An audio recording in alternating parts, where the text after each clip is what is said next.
Ladies and gentlemen, today is November 3rd, 2016, and this is the KNKL Show, episode 316, where we learn to be better artists, and today's show is a little late. I'm very sorry. I'm so sorry. I'm sorry, but today we're going to be learning about how to draw hands, right? We're going back to basics, right? I'm going to worship you and plead with you to forgive me with my hands, which we're going to be learning about today. And little teaser, here is the PSD for you to look at. We're going to be discussing how to construct hands, right? The easy stuff about how to draw a hand from straight on, as well as how to turn it into perspective, and some important principles that go into that. But before we get into that, we need to take a stroll down a very special place, and that is, of course, the lovely lane. So journey with me over to tinyurl/KNKL fanart, and let's go ahead and scroll on down here. I'd like to say thank you to everyone who has been submitting their art. If you would like to be featured on the show, then just go over here, like the page, and submit your art, and you will be featured on next week's show. Alrighty, ladies and gentlemen, I think that is all of them. Yes! Alright, awesome. Love that Mika Mocha.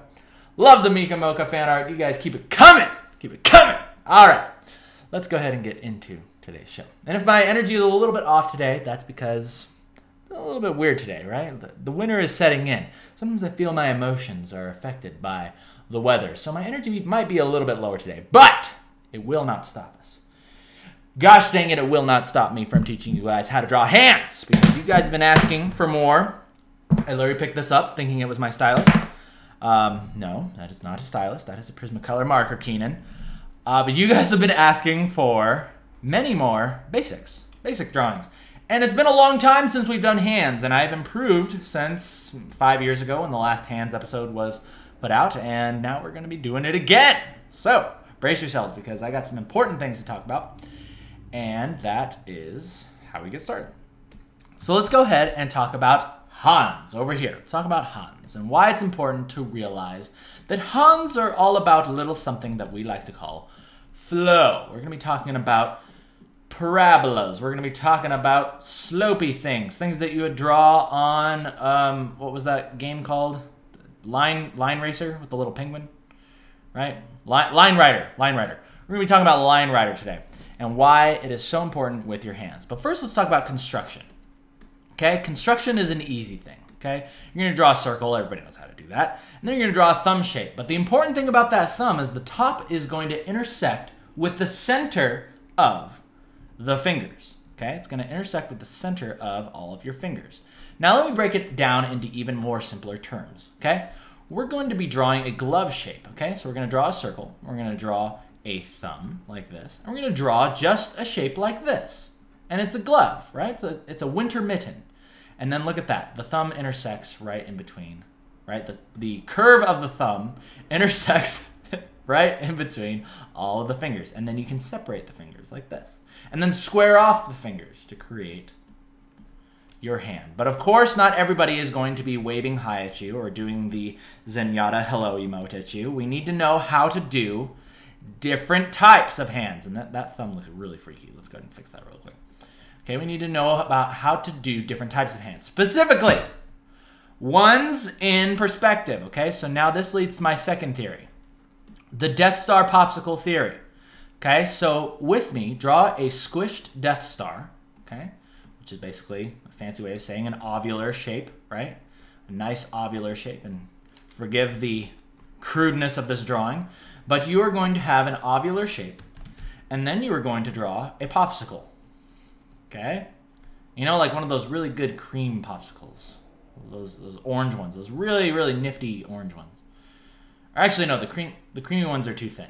We need one of those thicker ones, okay? The thicker grape ones that you get in elementary school, okay? Now, with me, you will connect the popsicle to the Death Star.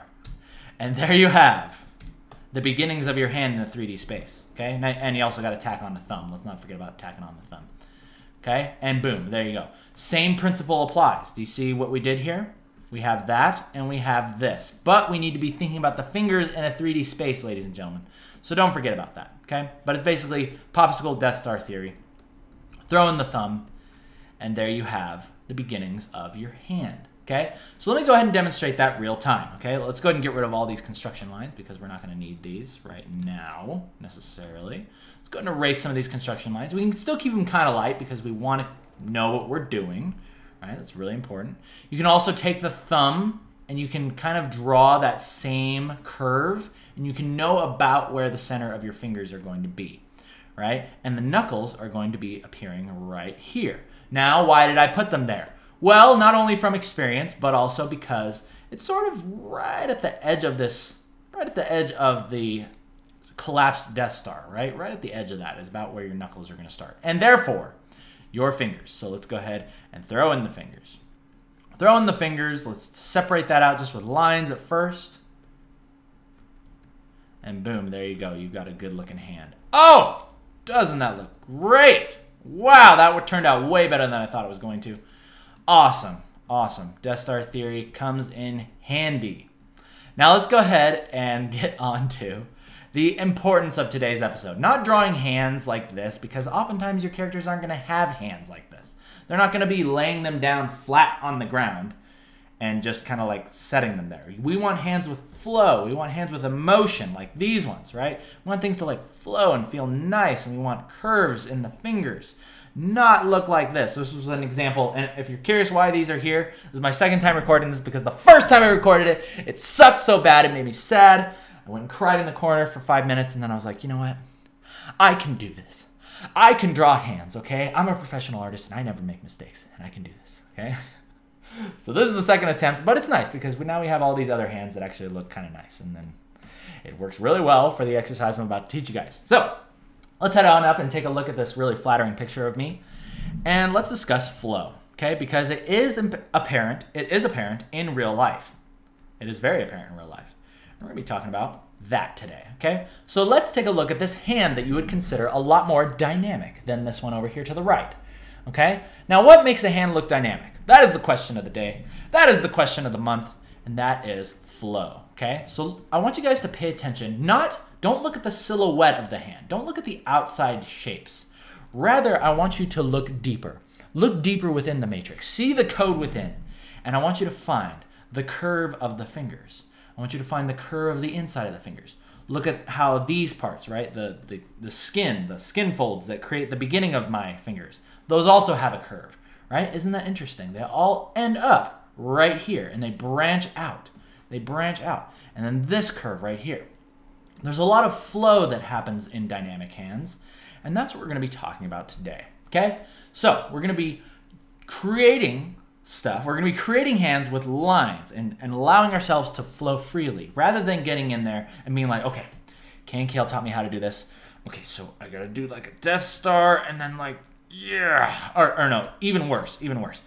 Not even Death Star popsicle theory, because prior to that, today, you did not know that, okay? So rather what you would do is you would be like, okay, we're going to draw like a really nice thumb, okay? So here's like a really nice thumb, and you're like looking at your thumb.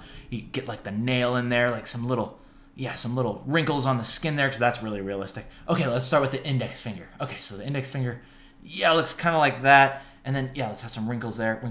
And then automatically, it's starting to look like a deformed freaking alien hand. And it looks really scary, okay? So don't do this. Do not do this ever.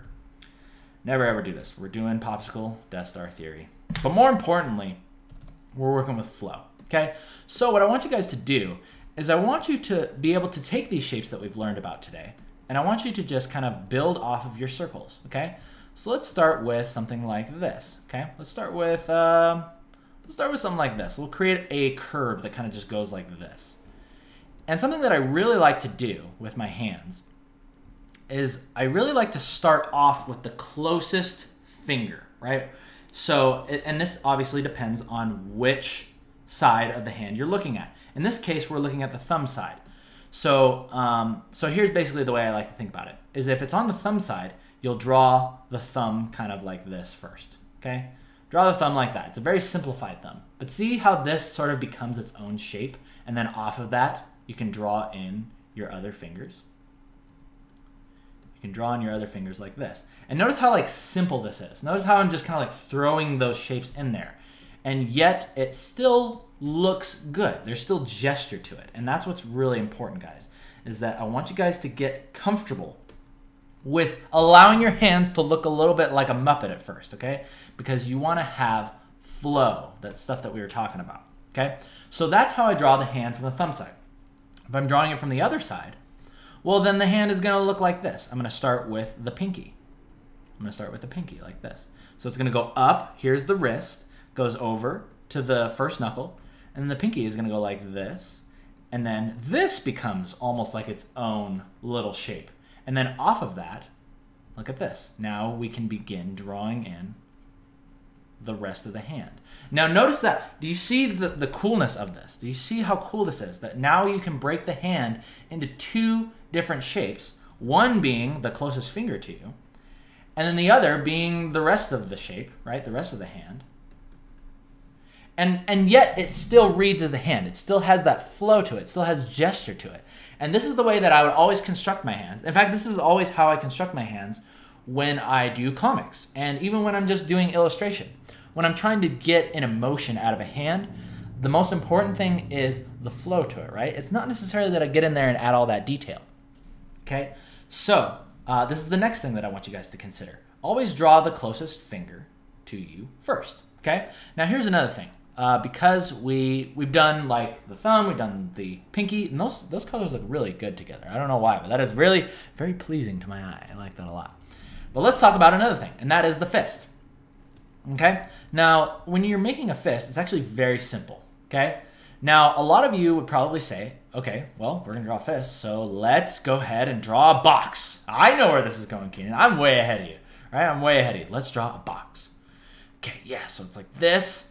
And then, yeah, and then we go like that, and then that is your fist. And yes, that is a very nice graphically designed fist. It maybe look good for someone's logo, but we want to be drawing dynamic fists. And this leads me to my next point. So pay attention to this fist, okay? So if I'm a superhero about to punch, if I'm One Punch Man about to punch you in the face and end your sorry existence, right? There is a fist that looks like this, right? But do you notice how when I tighten up the fist, watch what happens to the knuckles, specifically right here. See how they're more or less in a straight line? As I tighten the fist, do you see how now that curve begins to show more from the pinky up to the middle knuckle and then down?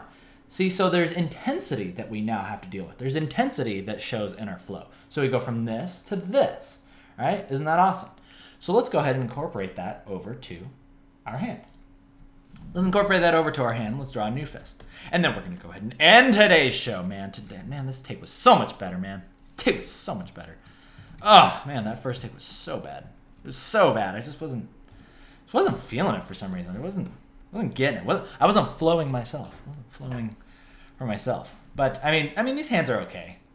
These hands are okay, but these ones are way better. I like the principles that we discussed in this one better. This one I was up here trying to like separate out all the fingers, and you can do that. In fact, actually, I should show you that before we go. I should show you how to take this gesture and then add the rest of the fingers in. Oh yeah, we never finished that one. But let's talk about the fist, because we need to first do that. Okay, so we know that curve of the knuckles that's happening. So now our box is going to look more so like this. Okay, and then our thumb is going to come in here like this. And then you want to keep in mind, again, do you remember the shape on the thumb over here? That same shape is going to appear right there with that curve. And then it's going to kind of bump down again for that other shape. Bump down for the shape that goes into the pinky. So we're going to look like this. It's going to go like that. And then do you notice how I'm moving? I'm drawing a line, and then I'm putting another little line that kind of pushes upwards towards the thumb direction, right? It's pushing up this way towards the thumb. That has to do with the way that your skin stretches when you are making a fist. And it's going to make your fist look a lot more awesome and dynamic if you do it. So, do it. Okay? If you're curious, if you think that I'm fooling you, think I'm jerking your chain, look at this. Check it out, okay? See how the skin is all straight lines? Look at this. As you turn it, look at that. Look how crazy that is. That line just totally like moves upwards, and this one as well. It's moving up towards the thumb side. So make sure you guys are doing that.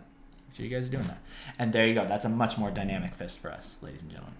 All right, before we go, I did make a promise, and that promise will be fulfilled.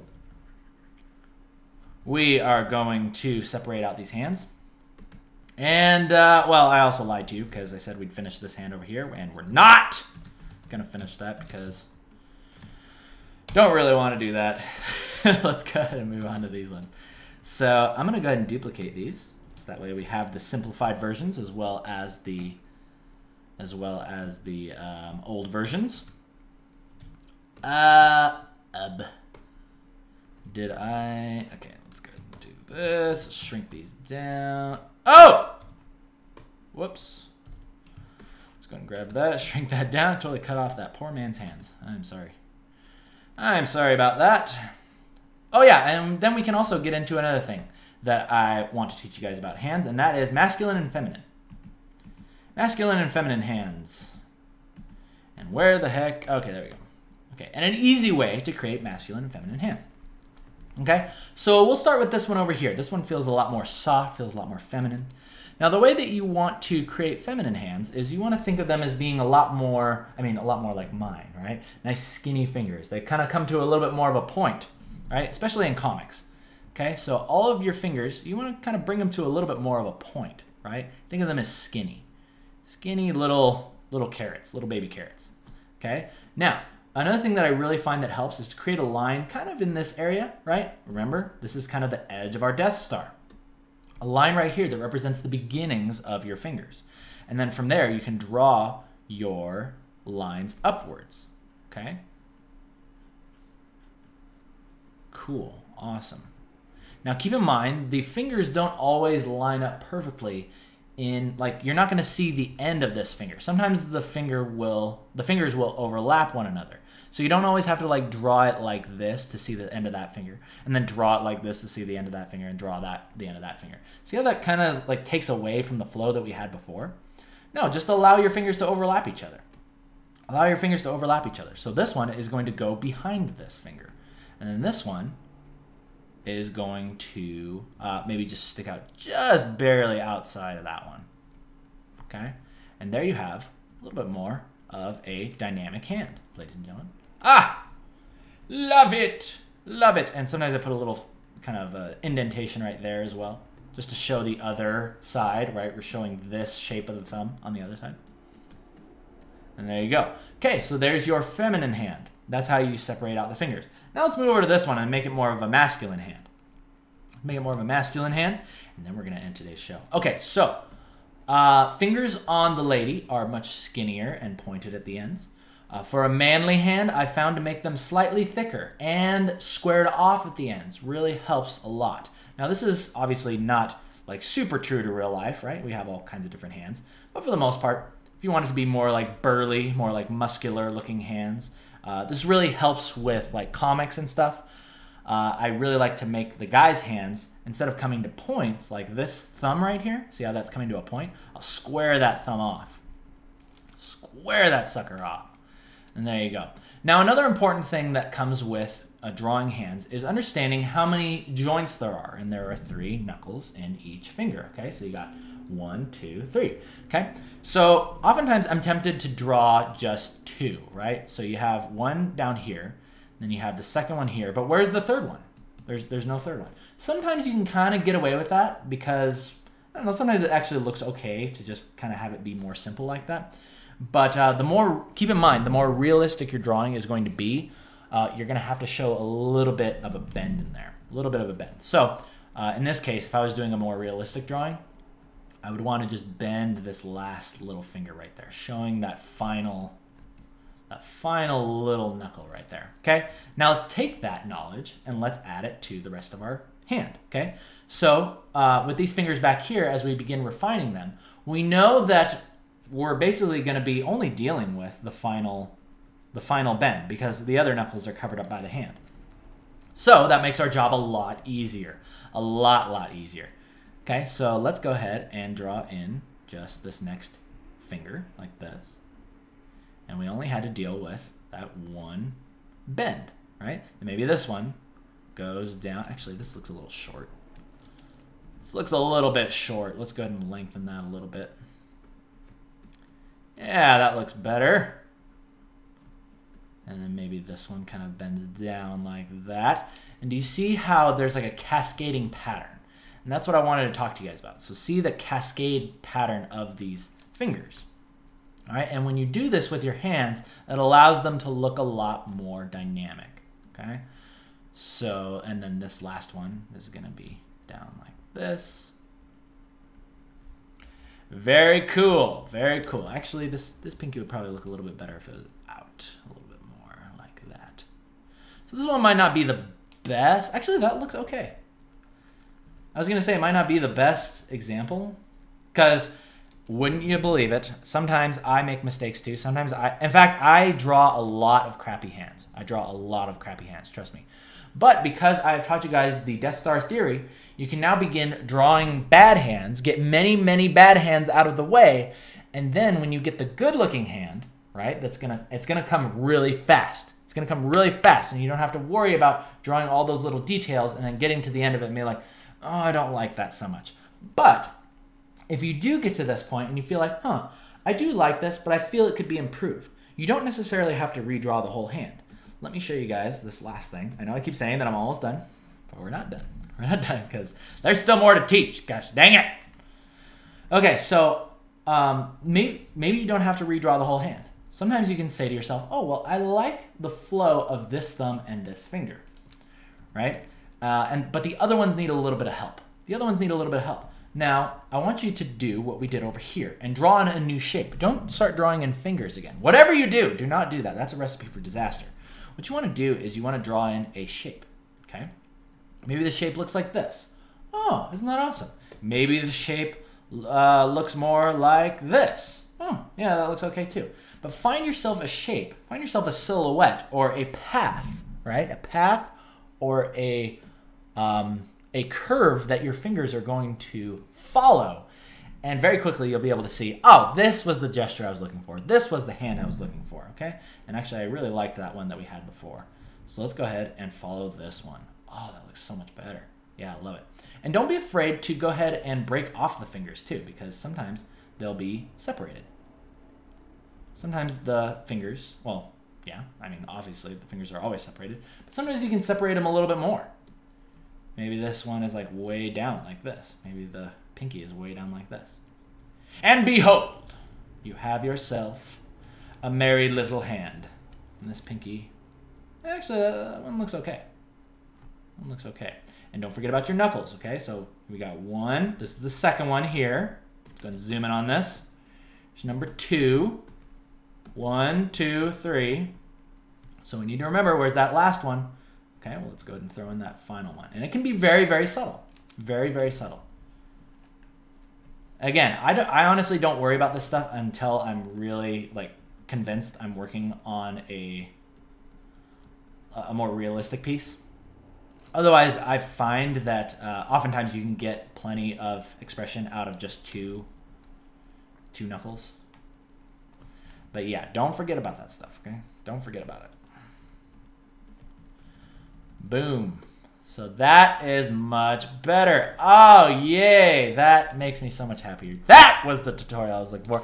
That is the tutorial I was trying to give.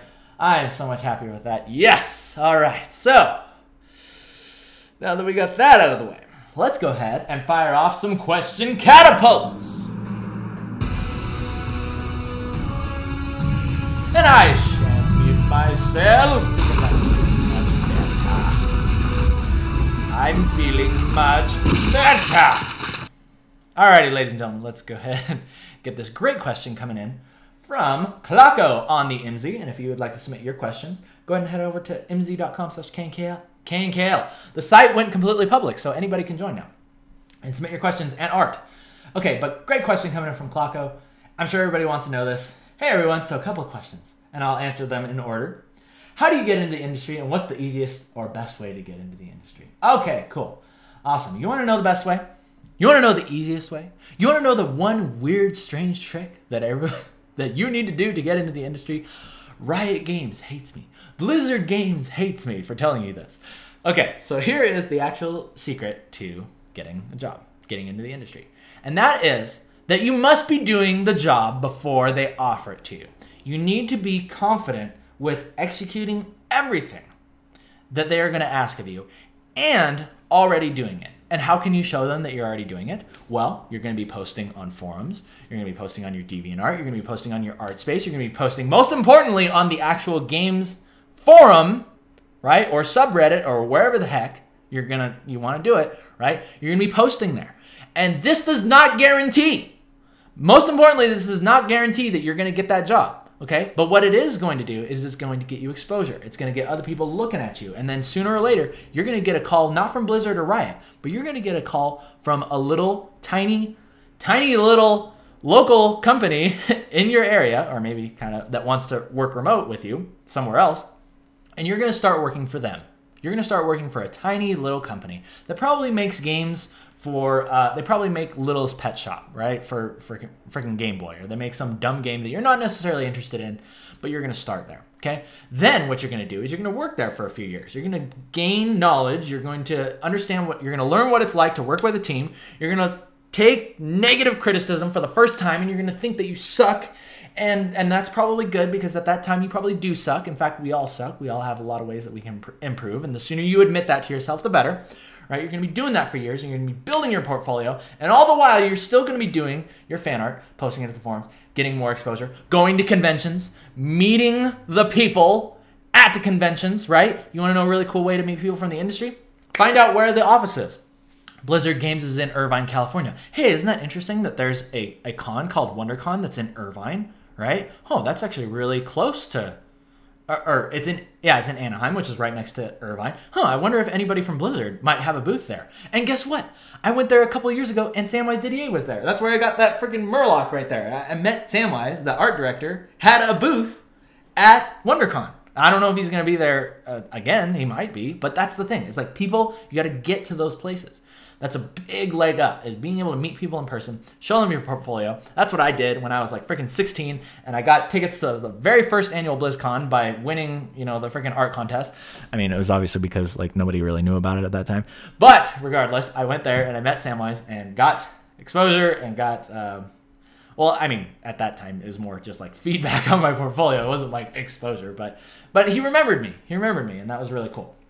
So, okay, so that is my advice to you, is understand it's going to take time. And the best way to do it is letting people know that you exist and doing the job before you actually are getting paid to do it. Okay? Okay, next question.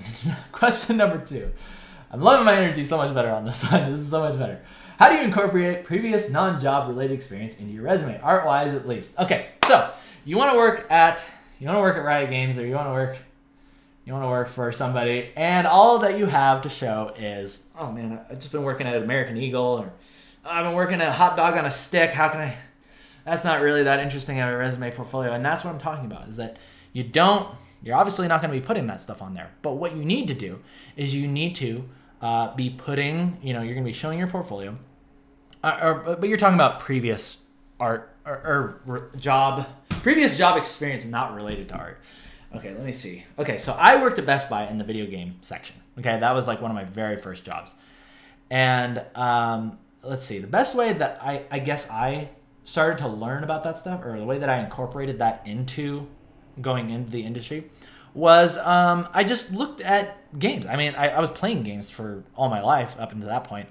So I guess I just looked more at the designs. I looked more at the designs of the covers, looked at more like the copy on the back. Like, how do they describe the game? What do they choose to portray as far as like advertisement of the game, and stuff like that. Like, sometimes there's just things that you're not going to be able to do.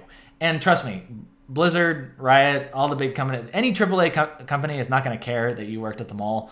They only care of what you can do now, okay? So don't be afraid. Don't be afraid if you actually do get that opportunity that you need to like show all this experience or this and that, because most of the time they're going to know that you're fresh out of college, and they want an intern. They want somebody that they can train. They want a promising student, right? They want a promising student.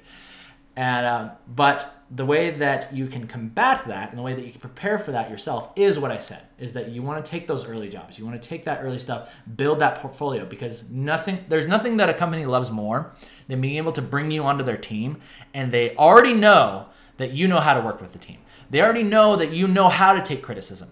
And they know that they can kind of get a better feel for, hey, look, this was the project. Here's what I contributed to it. And here's what the end result was. They can see that. And that's why people want experience so much. That's why they don't want people straight out of college. That's why it's hard. That's why it's hard. And I feel for you guys. I understand that it's very tough. But trust me, it's not as hard as you might think. It's not as hard as you might think. And that has to do with exposure and just letting people know you exist. Because a lot of people think that, here's the problem, is a lot of people think you get out of college and it's like, okay, hey, I'm sure somebody, I just got my name added to a list. And that person over at that AAA game company is now reviewing that list and being like, oh, okay, well, even if they were doing that and they just had like a hat, right? And they pulled your name out of a hat. It's like that chance is so slim. That chance is so slim that would even be you. It's like, don't be that guy. Don't be that person. Don't be the person that just sends off your portfolio and your resume when there's a job opening and hoping, like praying that they actually pick you, right? You want to be that person that stands out. You want to be that person that met somebody from that company at a convention. You want to be that person that posted that one really cool thing on their forum. So that way when they see your name, you'll be like, hey, that name sounds really familiar. Oh, that was the guy that posted that really cool fan art on our forum. Wow, yeah, maybe we should give him a shot. You want to have something that makes you stick out. Make yourself stick out from all the other artists. And trust me, you guys are going to be going far if you take that advice. All right, ladies and gentlemen, with all that out of the way, we're going to go ahead and end today's show. I hope you guys enjoyed Drawing Hands. If you would like to get this PSD, take a look for yourself at everything that we did here today. Just go ahead and click up here in this little upper right-hand corner on this little eye. It'll take you over to Patreon where you can download not only this PSD, but all the other PSDs from the past. You guys go have a really good time with that. If you want to go check out, also some other Back to Basics episodes will be listed here. I'm going to put the one to the faces as well as bodies. Very important things for you guys to learn. And I hope you guys have a good time with that. All right, guys, thank you so much for joining me on YouTube. Thumbs up if you like it, thumbs down if you don't. Again, thank you so much for being patient and allowing this episode to come out a little bit later. Sorry, things don't always work out perfectly. I can't be perfectly in a good emotional mood all the time. But you know what? Today was freaking good. Today was freaking good. And this tutorial was awesome. And the rest of this day is going to be freaking good too. So I'm excited to go take it on. Go take it on. And you guys do the same. All right, guys. So you guys take care of yourselves. Oh, last thing before we go, I want to say thank you to my amazing sponsor, Laura Bashir, David Cariello, and Megan Gwynn, and the Chanceys. Thank you guys so much for sponsoring the show. It would not be the same without you. With that, ladies and gentlemen, we're out of here. Okay, so you guys take care of yourselves. I want to see some awesome hands. I want to see some awesome hands on the MZ and on the Facebook. You guys take care of yourselves. I'll see you next week. And until then, you guys stay awesome. See ya.